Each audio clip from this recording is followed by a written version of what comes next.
নমস্কার। হরিওম তারাবিনয় গুরু মহারাজের আজকের ভিডিওতে আপনাদের সকলকে স্বাগত জানাই। এখন আপনারা শুনুন হরিওম তারাবিনয় গুরু মহারাজের একটি মূল্যবান কথা। হরিওম তারাবিনয় গুরু মহারাজ বলেন, পবিত্র প্রেমের স্বাদ বোঝে না যারা, নোংরা মানসিকতার মানুষ তারা। তাই প্রতিদিন প্রেমের মানুষ বদলায় তারা। এই ভিডিওটি দেখার জন্য আপনাদেরকে অসংখ্য ধন্যবাদ।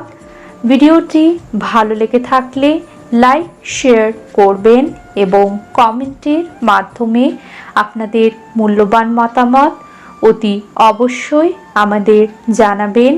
মা তারা ও সাইনাথ আপনাদের মঙ্গল করুন। সুস্থ থাকবেন, ভালো থাকবেন। নমস্কার।